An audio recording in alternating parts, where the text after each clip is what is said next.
حالتون چطور؟ امیدوارم که خوب و عالی باشید. با توجه به استقبال خوبی که از ویدیوهای قبلی شد تصمیم گرفتم که ویدیوها رو ادامه بدم. راستش امروز میخوام در مورد یکی از تجربیات کاری خودم باتون صحبت بکنم. زمانی که اولین بار به عنوان مترجم شفاهی دعوت شدم توی یک جلسه بسیار بسیار که نیمه رسمی تقریبا میتونم بگم توی تهران و میخوام بگم که چه اتفاقاتی افتاد. کاری که باز میخوایم انجام بدیم که من جمله به جمله سعی میکنم فارسیشو بگم، یه مکس میکنم، شما باید فرانسهش رو در واقع برای خودتون بگید، بعد من بلافاصله فرانسهش رو میگم، ببینید که چقدر نزدیک بوده به در واقع فرانسه ما.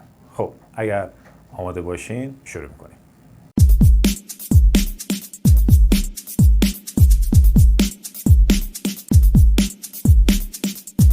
خب امیدوارم که آماده باشین، شروع میکنیم. یادم میاد مدت زمان زیادی نمیگذشت از در واقع فارغ التحصیلیم از دانشگاه. Je me souviens, je venais de finir mes études à l'université. یکی از دوستانم یک پیشنهادی به من داد. Un de mes copains m'a donné une proposition. در واقع میخواست که برم برای یک در واقع گروهی به عنوان مترجم شفاهی کار بکنم. En fait, je devais aller travailler comme interprète pour un groupe. خب این محل در واقع دفتر این جلسه یک جایی بود توی جردن توی تهران.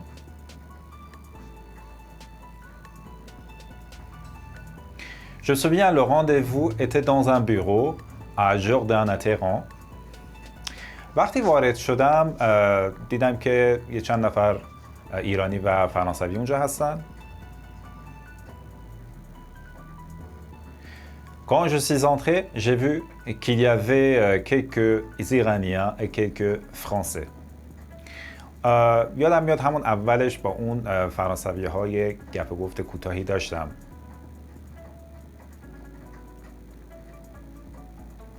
Je me souviens, j'ai eu une petite conversation avec les Français.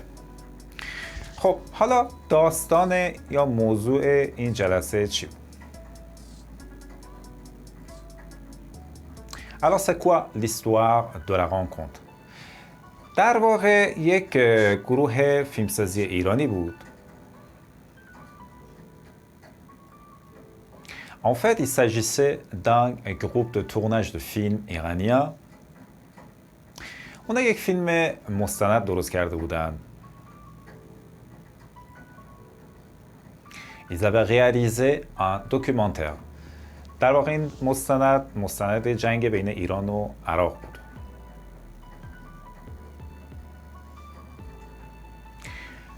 L'histoire du documentaire tournait autour de la guerre irano-irakienne. بچه نکات گرامیریش هم بگم یا واژگانش هم بگم. در واقع اینکه ایران و ایراکین یا ایران و ایراکیان، حالا ایراکیان به خاطر اینکه دارم میگم لگر ایران و ایراکیان یعنی جنگ ایران و عراق. اگر شما دو تا زبان یا دو تا ملیت رو میخواید با هم ترکیب بکنید، مثلا اگه میخوایم میگیم ایران و عراق، ایران رو میگیم ایرانو. توی نوشتار یه خط تیرم میذاریم، بعد صفت بعدی رو میذاریم، اگه مذکر بشه مذکر، اگه مؤنث بشه مؤنث. ولی اولیشو مثلا میگیم ایرانو. مثلا میخوام بگم که ایران و آمریکا، خب میگم ایرانو امریکن. اگه مؤنث باشه ایرانو امریکن. یا مثلا فرانسوی ایرانی میگم فرانکو ایرانیا، یا ایرانو فرانسه، فرانکو بلژ، فرانکو سوئیس، فرانکو امریکن. اینجا دارم میگم لگر ایرانو ایراکی، یعنی به جای اینکه بگم لگر انتر لیران و لیراک اصلا هم غلط نیست، میتونم خیلی راحت و خلاصه بگم که لگر ایرانو ایراکیین یا ایراکو ایرانیین شکلی هم میتونیم بگیم. در واقع اونا از مدیر شبکه تلویزیونی M6 فرانسه دعوت کرده بودن که به ایران بیاد.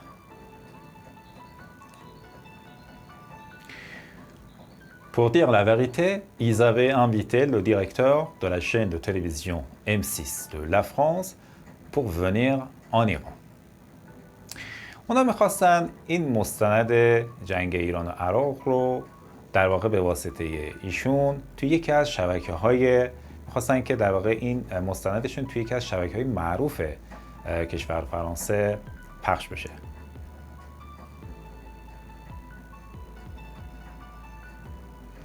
À vrai dire, ils souhaitaient que leur documentaire soit diffusé sur l'une des chaînes les plus célèbres de la télévision française par l'intermédiaire de ce monsieur. حالا نمیدونن که در نهایت اونا به توافق رسیدن یا نه.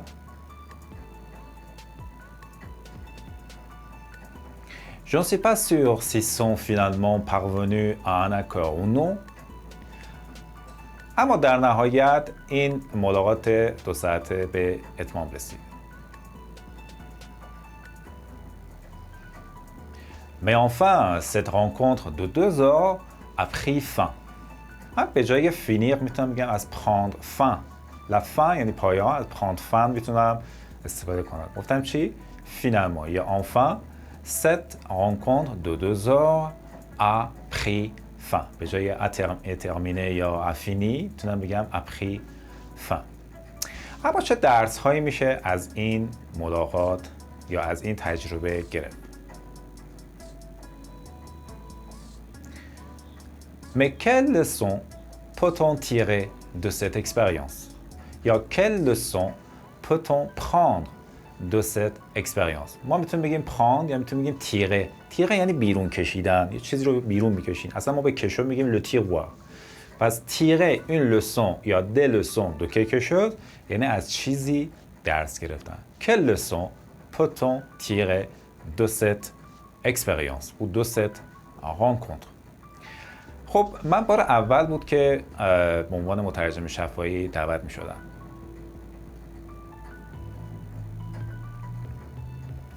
C'était la première fois que m'invitait comme interprète. خب مسلماً اولین تجربه من بود. Certainement, c'était ma première expérience professionnelle. من گرچه در واقع تجربه اولم بود اما اصلاً به خودم ترس راه ندادم.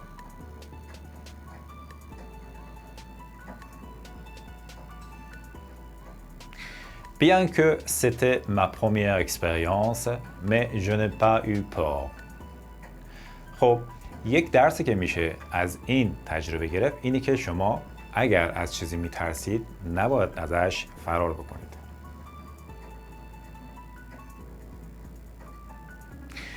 L'une des leçons que peut prendre ou qu'on peut tirer de cette expérience, c'est que si vous avez peur d'une chose, il ne faut pas s'y échapper. Si échapper, s'échapper à quelque chose یعنی از جلوی چیزی فرار کردن. حالا چون میگیم s'échapper à میتونم از ضمیر ایگرگ استفاده کنم. Il ne faut pas s'y échapper. همونطور که میدونید ضمیر ایگرگ میشینه آخر پس بعد از سو میاد. Il ne faut pas s'y échapper. باید باهاش مقابله کرد. Il faut l'affronter. درس دوم که میشه از این در واقع تجربه کاری گرفت اینه که La deuxième leçon que peut prendre de cette expérience professionnelle, c'est que برای موفقیت شما حتما باید اعتماد به نفس داشته باشید.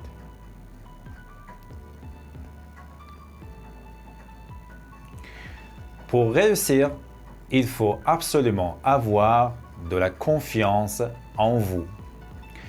بدون اعتماد به نفس محاله که موفق بشید.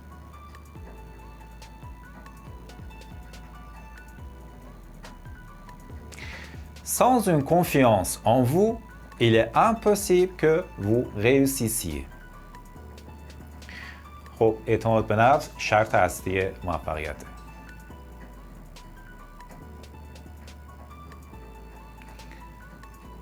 La confiance en soi, c'est la condition préalable. همونطور که گفتم این ملاقات 2 ساعت طول کشید. Comme je l'ai dit, cette rencontre a duré 2 heures. اما این 2 ساعت کار به عنوان مترجم شفاهی برابر بود با 10 ساعت کار یدی یا کار فیزیکی برای من.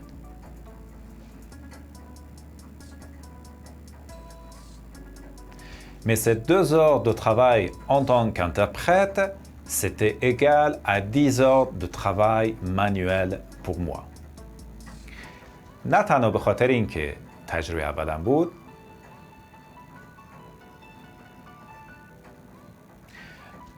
non seulement parce que c'était ma première expérience dans le domaine، بلکه به این خاطر که کلاً ترجمه شفاهی کار واقعاً سختی هستش.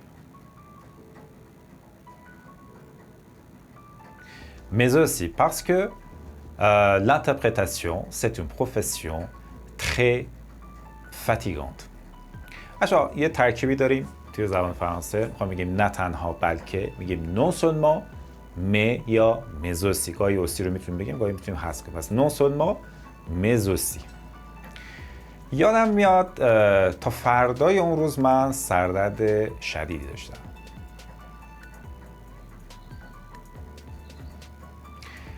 Je me souviens, j'avais mal à la tête jusqu'au lendemain matin. اما این تجربه برای من بسیار مفید و مؤثر بود. Mais cette expérience m'était très utile et très efficace. امیدوارم که این تجربه ها برای شما هم اتفاق بیفته. J'espère que ces expériences se passeront pour vous aussi. خب این هم از ویدیوی امروز. امیدوارم که بهره لازم رو ازش برده باشید. شما رو به خدا میسپارم. Je vous dis au revoir à la prochaine vidéo. Au revoir.